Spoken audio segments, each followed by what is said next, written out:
안녕하세요. 저는 40대 중반 여성이며 아들 하나를 키우고 있는 엄마입니다. 늦은 나이에 가진 아이라서 그런지 더욱 애틋하고 귀한 우리 아들. 눈에 넣어도 안 아픈 우리 아이를 보고 있으니 문득 전 남편이 생각나는군요. 그 사람과 헤어지고 나서 이렇게 귀한 아들을 얻게 되었으니 이혼은 신의 한 수가 아니었나 싶습니다. 그 당시에는 큰 충격과 상처로 힘들었지만 지금은 이렇게 곱씹어 볼 수 있는 여유가 생겼고 문득 그 시절이 생각나 이렇게 사연을 쓰게 되었습니다. 제 소중한 아들 자랑도 하고 싶고요. 저는 20대 초반에 전 남편을 만났어요. 그 시절 우리는 대학교 같은 과 CC였으며 컴퓨터 관련 학과를 재학 중이었습니다. 저는 컴퓨터 프로그램 개발 쪽에 큰 관심은 없었지만 비전이 좋다고 하여 진학하였어요. 그렇기에 전공 관련하여 재미있는 대학 생활은 아니었습니다. 그러나 남자친구는 개발 쪽으로 머리가 비상했어요. 졸업하기 전부터 교수님의 눈에 들어왔고 교수님의 추천으로 좋은 곳으로 취직 자리를 정해놓기도 했습니다. 남자친구는 대학 입학하자마자 군대를 다녀왔고 저보다 나이가 2살 많았기에 먼저 대학을 졸업하여 사회생활에 뛰어들었습니다. 그런 남자친구와는 달리 저는 프로그램 개발 관련하여 실력이 우수하지도 않았고 그저 그런 실력이다 보니 취직하기 쉽지 않았습니다.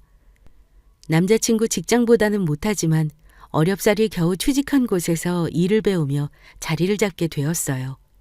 그렇게 우리 둘은 바쁜 직장 생활을 보낸 지 1년이 흘렀습니다. 남자친구는 그 시간 동안 더욱 성장이 있더군요. 확실히 이쪽으로 능력이 있다 보니 나중에는 다니던 직장을 그만두고 따로 본인의 회사를 차려 승승장구하게 되었습니다. 동업하는 선배와 같이 뛰어들어 차린 첫 회사였지만 확실히 수입도 좋고 잘 나가는 남자친구를 보고 저는 대견하기도 하면서 부럽기도 했어요. 그런 저를 알기라도 하는지 대뜸 사업도 잘 되고 자리도 잡혀가고 있으니 슬슬 결혼하고 싶다고 하였습니다. 사업이 잘 돼가는 모습에 저희 부모님께서는 고민하지 않으시고 결혼을 밀어붙이셨습니다. 저도 결혼을 싫지는 않았기에 제 나이 25살에 결혼하게 되었고 남자친구는 그렇게 저의 남편이 되었습니다.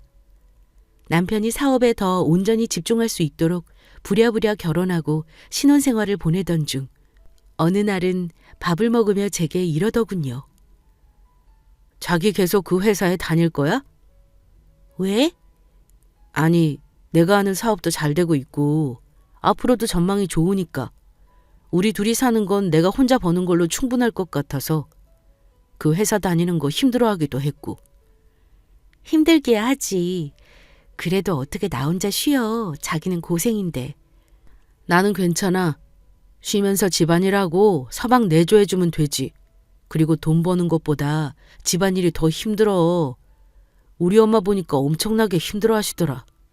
난 나가서 쉬운 돈 벌기로 할 테니까 자기는 집에서 편히 쉬면서 가정주부 해. 정말 그래도 돼? 그럼 나 진짜 그만둔다? 그래. 남편의 배려 섞인 말에 저는 감동을 하였고 이참에 정말 일을 정리하고 집안 살림을 하며 남편을 제대로 내조해보고 싶어졌습니다. 그런 결심이 서자마자 제 핸드폰이 울리더군요. 전화를 건 사람은 시어머님이셨습니다. 얘야, 이번 주 주말에 시간 좀 내거라. 나랑 어디 좀 가게. 이번 주 주말에요? 별다른 계획은 없긴 한데 어디 가시려고요?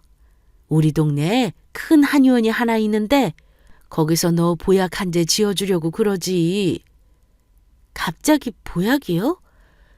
감사한데 저 어디 아픈 것도 없고 튼튼해요. 되려 제가 보약 지어드려야 하는걸요. 아이고, 자고로 여자는 몸이 따뜻해야 하는 법이야. 그래야 얼른 아기도 같지.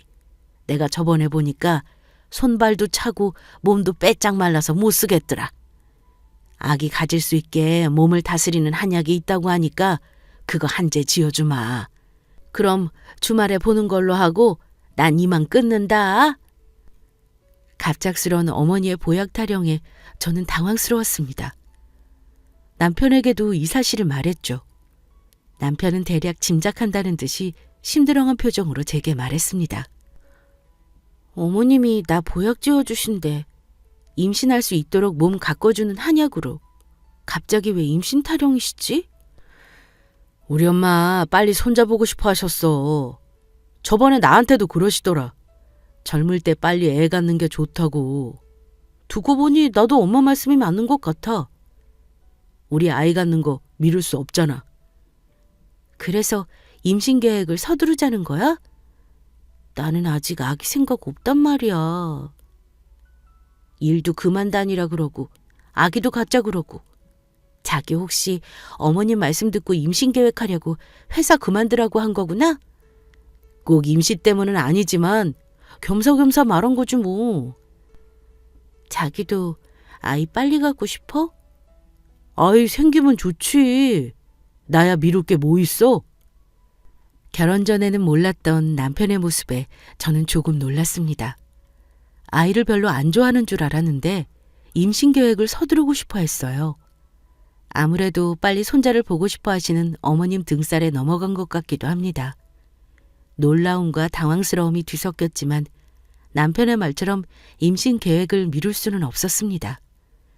남편의 사업이 잘 풀리면서 경제적으로 어려운 것은 없었으니까요.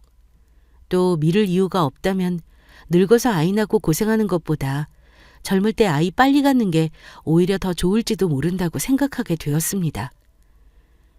돌아오는 주말 저는 시어머님을 따라 한의원을 방문하게 되었습니다. 임신 계획이라는 말을 듣고 제 몸 상태를 확인하며 맥을 짚던 한의사는 그러더군요. 태생적으로 마른 체형에다 몸이 차기 때문에 아기집이 약하네요. 몸을 따뜻하게 다스려 자궁을 강화할 수 있는 한약을 처방해 드릴게요. 라고 했습니다. 크게 생각하고 있지 않던 부분이었는데 아기집이 약한 상태라 하니 조금 염려가 되었습니다. 시어머님도 저와 같은 마음이신지 연거푸 하루 아침 저녁 2번씩 잊지 말고 꼬박꼬박 챙겨 먹으라고 하시더군요. 그날부터 어머님은 자주 전화를 주셨고 혹시라도 잊어버리고 한약을 안 챙겨 먹을까 늘 확인하셨습니다. 그러니 잊어버릴 새가 없었어요. 한약을 꼬박꼬박 챙겨 먹은 지 3개월이 흘렀습니다. 슬슬 임신이 되어야 하는데 이상하게 우리 부부에게 아이는 찾아오지 않았어요.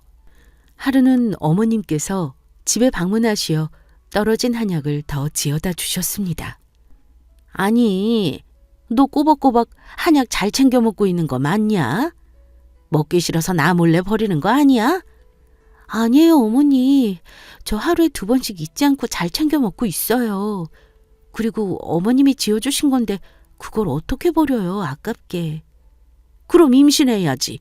왜 여태 소식이 없는 거야? 너희 부부 노력 안 하니? 한약도 잘 챙겨 먹고 열심히 노력도 하는데 이상하게 임신이 안 되네요. 더 노력해 볼게요. 주변에서 오히려 더 신경 쓰고 스트레스 받으면 아이가 잘 안 생긴다고 하더라고요. 그러니 너무 조급해하지 마시고 편하게 마음먹을 수 있게 기다려주세요. 스트레스 받아서 갖기 힘든다니 더 뭐라 할 수도 없고. 그래, 알겠다.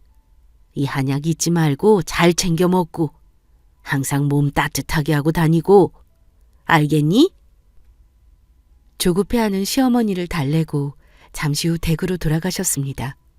그러나 이상하게 제 마음은 편하지 않았어요.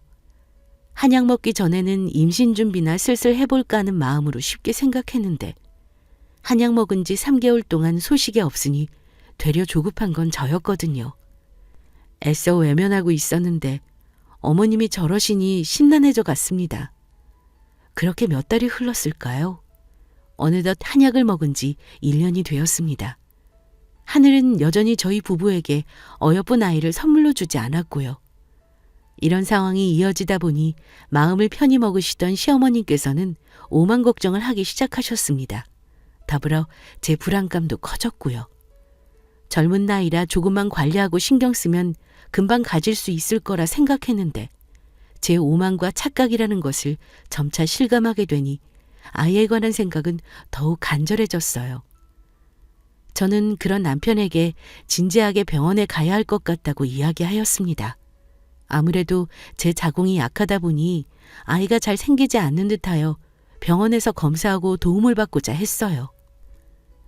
병원에서 검사하니 제 자궁이 약하기도 한데 정신적으로 스트레스를 받으면 될 일도 안 될 수 있으니 마음을 편히 먹는 게 중요하다고 하셨습니다.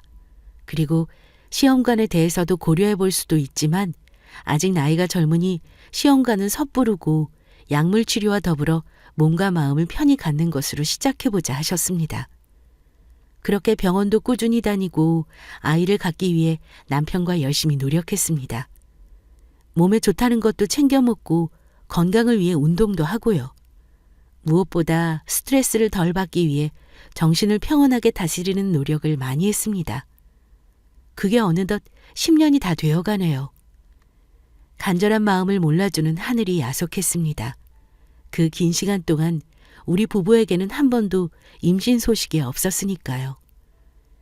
지나간 시간이 쌓이면서 임신에 대한 저의 집착과 불안감은 나날이 배가 되어 돌아왔습니다. 오랫동안 임신이 안 되니 남편도 전과 달리 지친 듯 보였어요.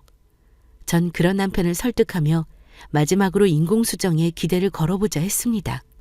그런데 문제는 시어머니였습니다. 너 미쳤니? 내가 몇 번이나 말했잖아. 자연적으로 들어서는 임신이 좋은 거라고. 어머니, 저도 모르는 거 아니에요. 하지만 아무리 노력해도 도저히 임신이 안 되잖아요. 저 이제 35이에요. 완전히 노산이라고요. 더 이상 임신하고 싶어도 나이 때문에 어려워요. 어쩌면 이번이 마지막일지도 몰라요.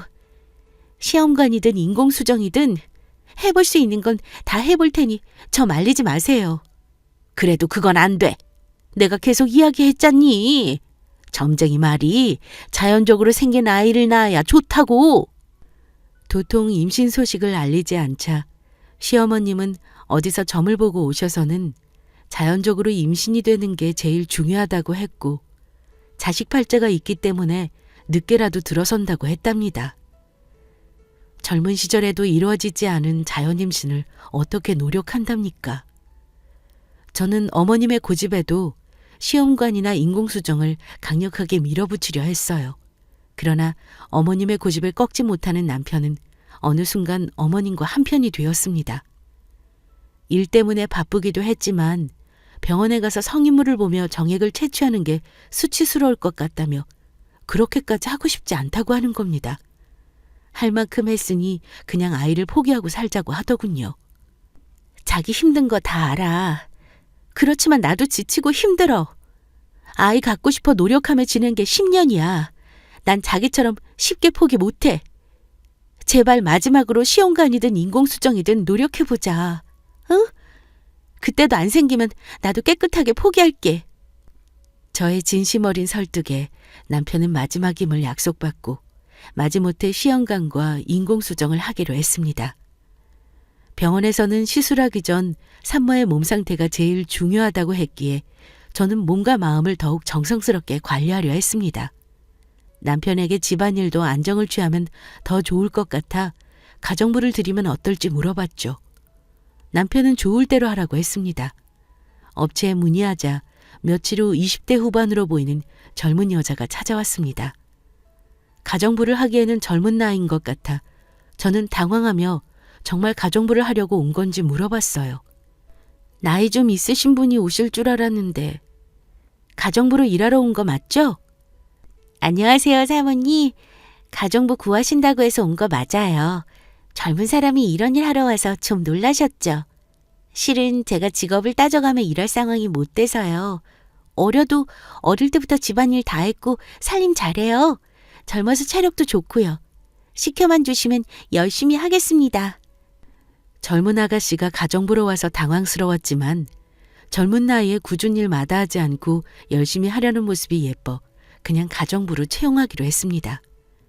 처음 온 날부터 집안 살펴보며 파악하더니 생각보다 일도 곧잘 하더군요. 내심 잘 구했다고 생각하며 전 휴식을 취하고 있었고 가정부 아가씨가 저녁 준비를 마무리할 때 남편이 집에 도착했습니다. 집에 들어온 남편은 젊은 아가씨가 주방에 있으니 주춤하더군요. 옷 갈아입으러 안방으로 들어온 남편이 제게 물었어요. 저 아가씨가 가정부러 온 사람이야? 응. 자기도 젊은 아가씨가 와서 놀랐지. 나도 처음 보고 당황했어. 그런데 이야기 들어보니까 일 가리며 할 처지가 못 된다고 하더라고.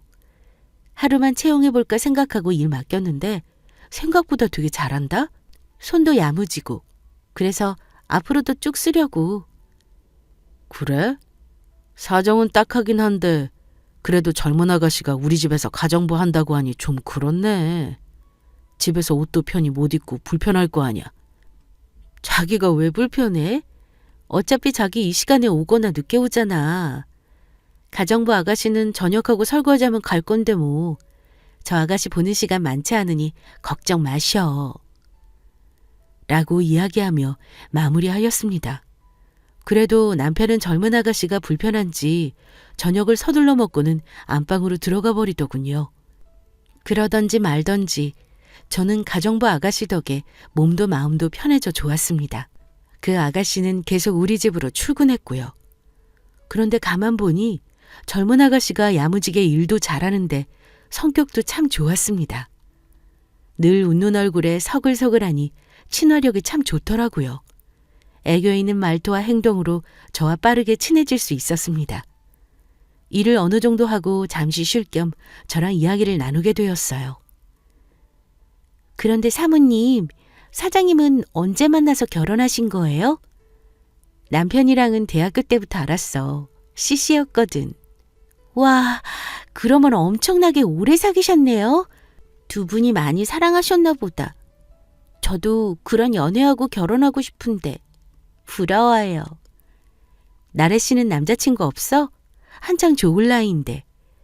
저는 뭐 먹고 사는 게 더 중요해서요. 남자는 천천히 만나야죠. 그렇구나. 그래도 좋을 나이인데 아쉽겠네. 나중에 내가 괜찮은 사람 있으면 소개해줘야겠다. 이렇게 손도 야무지고 살림도 잘하니 남자들이 좋아할 거야. 정말요? 저야 좋죠. 그런데 사모님, 며칠 일하다 보니 궁금한 게 있는데 여쭤봐도 될까요? 응, 뭔데? 보니까 두 분밖에 못 봐서요. 혹시 아이는 없으신가요? 조심스러운 나래 씨의 물음에 저는 긴 한숨을 쉬었습니다. 그런 나래 씨에게 그동안의 이유를 이야기해 주었어요. 좋을 것도 없는 이야기인데 이상하게 나래 씨를 편하게 느낀 저는 그동안의 세월을 신세한탄하며 풀어놓고 있더라고요. 제 이야기를 들은 나래 씨는 좋은 소식 있을 거라며 저를 위로하기 바빴습니다. 그런 그녀의 태도에 제 마음이 풀어지더군요. 전부터 동생 하나 있었으면 하는데 제 친동생이 생긴 듯 그런 그녀가 편했습니다. 때로는 동생처럼 때로는 친구처럼 의지하며 지내게 되었습니다. 그렇게 몇 달이 지났을까요? 어느 날은 시어머니께서 제 덕이 부족하여 자식 문이 열리지 않는다는 스님의 말을 들으시고는 공을 세워야 한다며 저와 같이 절을 가자고 하셨습니다. 저는 그런 소리 믿지 않았지만 저와 마찬가지로 시어머님 또한 간절한 마음일 테니 무시할 수 없었습니다. 정말 마지막이란 생각으로 할 수 있는 건 다 해보자란 심정으로 어머님을 따라 절을 다니게 되었고 밤늦게까지 마음을 비우는 수양을 하며 지냈습니다.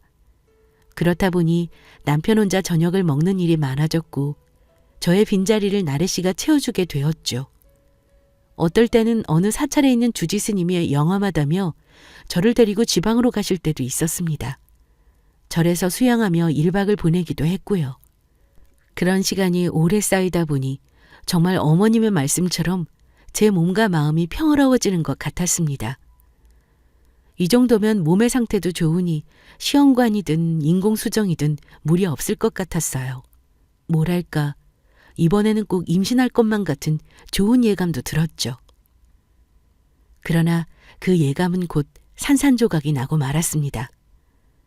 사건이 일어난 그날도 어김없이 시어머님을 따라 공을 세우던 중 시아버지께서 몸이 안 좋으시다며 어머님을 찾으시는 바람에 생각보다 집에 일찍 도착하게 되었습니다. 얼추 남편이 퇴근하고 집에 올 때가 되었죠. 저는 오랜만에 같이 식사나 해야겠다 싶어 서둘러 집에 들어갔습니다. 그런데 신발 현관에 남편의 신발이 있더군요. 벌써 퇴근했나 싶어 들어가 보니 집안은 조용했습니다. 그때 안방에서 남녀가 대화하는 소리가 들렸습니다. 이상한 기분에 조심히 다가가 살펴보니 남편과 나래 씨가 침대에 나란히 붙어 누워 이야기하고 있는 겁니다. 제가 본 광경을 믿을 수 없었어요. 조용히 그 뒤를 지켜보니 둘은 연인 사이처럼 서로를 어루만지며 이야기를 주고받더군요. 오빠, 오늘 저녁 정말 맛있었어. 오빠 덕에 비싼 레스토랑도 가보고. 나 너무 행복해. 그깟 레스토랑 오빠가 얼마든지 데려가 주지. 다음에 또 가자. 그리고 뭐 갖고 싶은 거 있으면 말만 해. 오빠가 우리 나래 갖고 싶은 거 다 사줄게. 정말? 역시 우리 오빠는 얼굴도 멋지고 자상하다니까.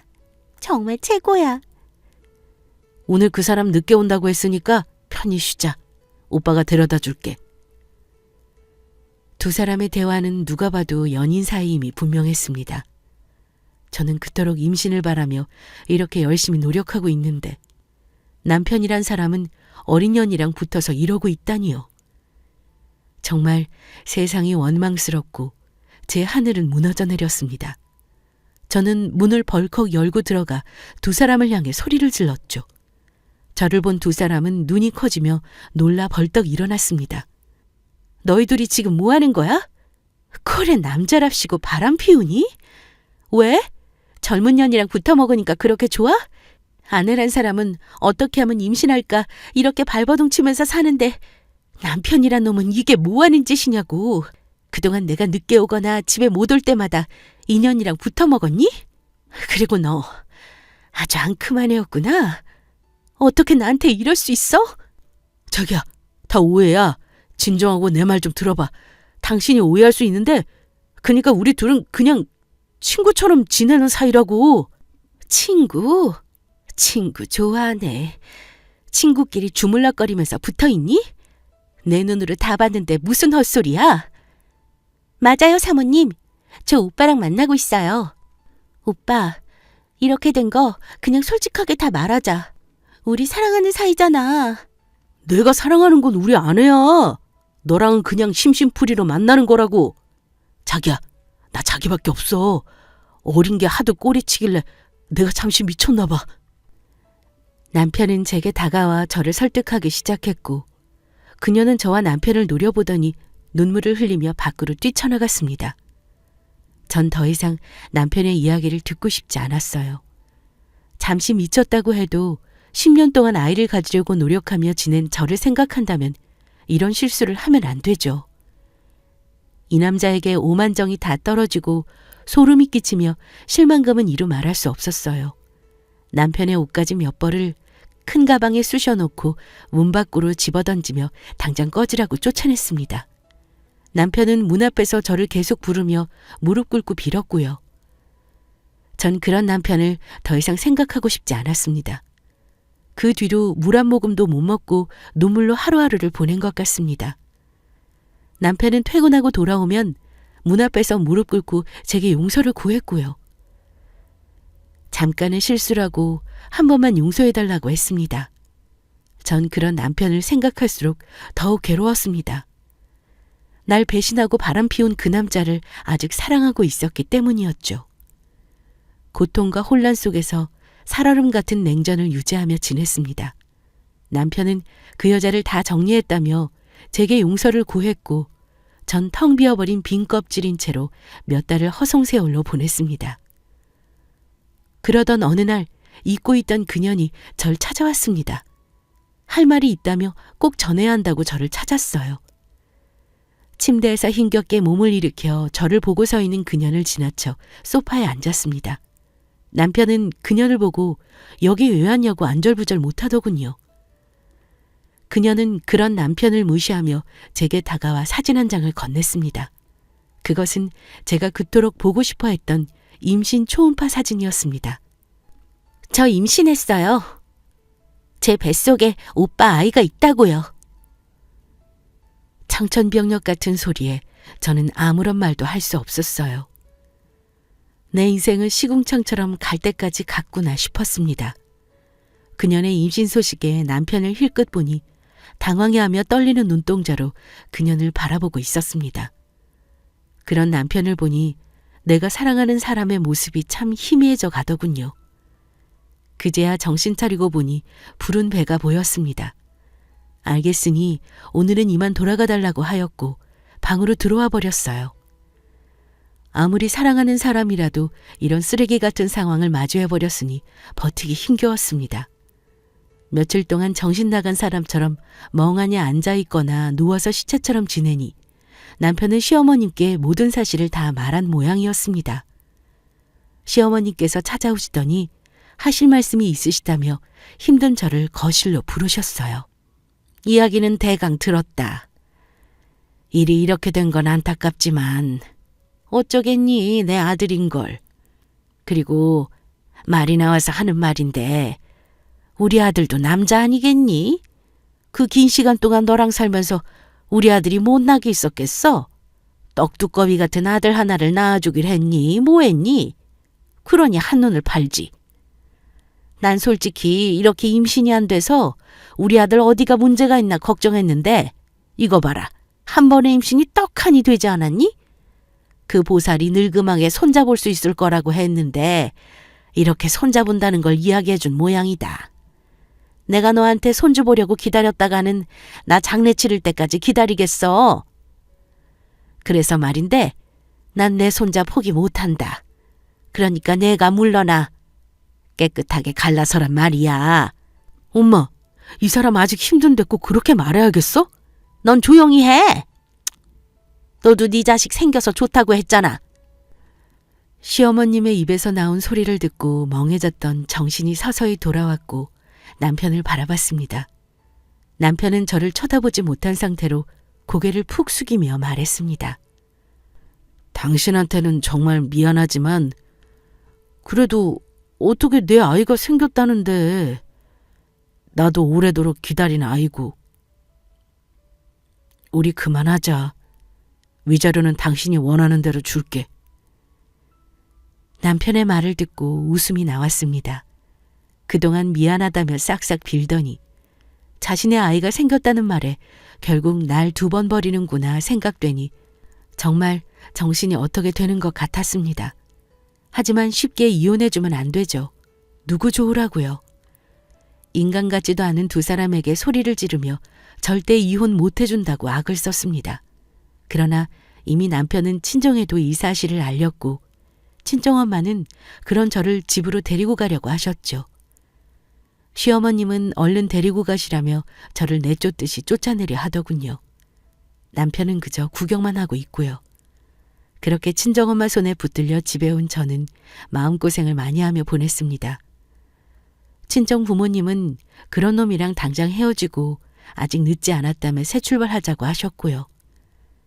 힘든 시간을 보내면서 매일 제 자신을 죽이며 지내던 중 그년이 아이를 낳았다는 이야기를 듣게 되었습니다. 출산 소식을 들으니 정말 다 끝인 것 같더군요. 매일같이 이어지는 시어머님의 괴롭힘에 벼랑 끝으로 몰린 저는 결국 이혼에 합의해주기로 했습니다.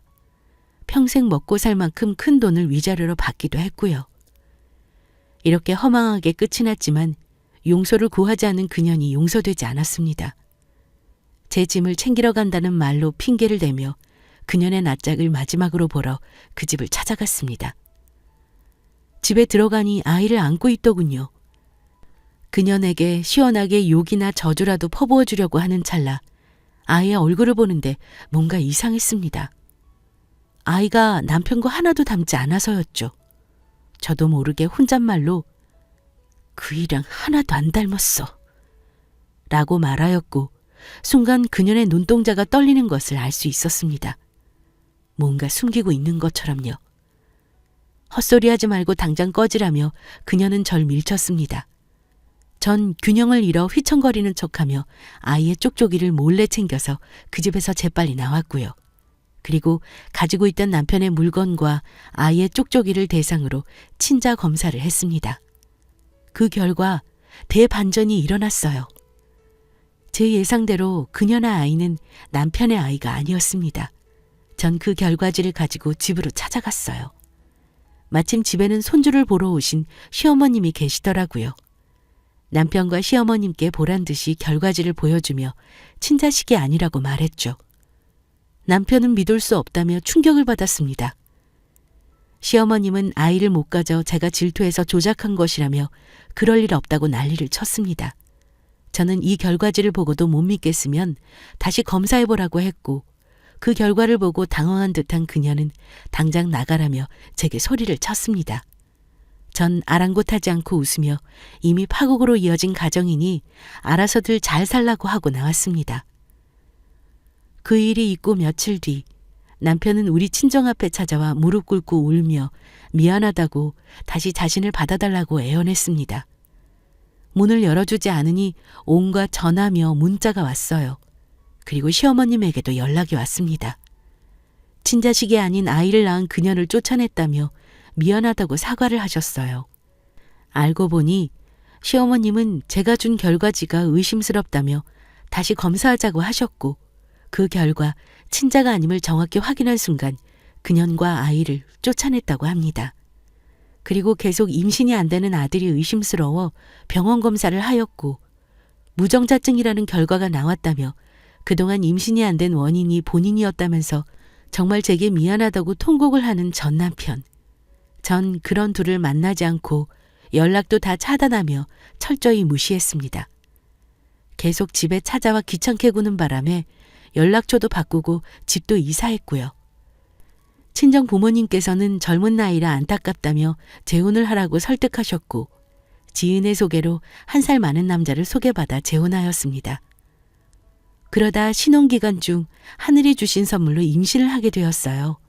나이가 많아서 임신을 포기하고 있었는데 정말 그 무당의 말이 맞았는지 늙음하게 아이를 가졌습니다. 소중하고 아주 예쁜 아들을 낳았어요. 우리 세 가족은 행복한 날들을 보내고 있었어요.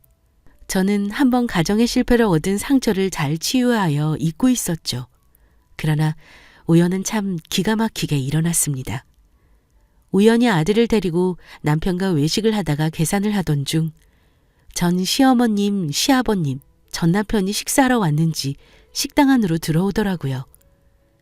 저를 본 시어머님과 남편은 걸음을 멈춰섰습니다. 처음에 알아본 저도 주춤거렸지만 곧바로 밝게 웃으며 인사를 건넸어요. 안녕하세요. 식사하러 오셨나 봐요. 그동안 잘 지내셨죠? 전 남편이랑 식사하고 나오는 길이에요. 보시다시피 좋은 사람 만나서 새 가정 꾸렸거든요. 참, 우리 아들이에요. 너무 예쁘죠? 당신 덕에 이렇게 아이도 갖게 되고 정말 고마워. 그리고 어머니, 그 무당 실력 좋네요. 늙음하게 아이 갖는다는 말이 맞았어요. 식사 맛있게 하세요. 저는 이만 가볼게요. 시어머님은 저를 째려보고 계셨고 전 남편은 멍하니 우리 가족을 쳐다보더라고요. 그런 그들을 지나쳐 나와 남편의 손을 잡고 집으로 향했습니다. 집으로 돌아오는 내내 기분이 참 좋았습니다. 이런 우연이 어디 있나. 세상 참 좁다 싶다가도 나의 행복한 순간을 보란듯이 보여줬으니 신이 나더군요. 지금의 내 남편과 아들이 참 자랑스럽고 더욱 사랑스럽게 보였어요. 저는 앞으로 우리 가족과 꽃길만 걸어보려 합니다. 지금까지 제 긴 이야기 들어주셔서 감사합니다. 여러분 가정도 항상 행복하세요.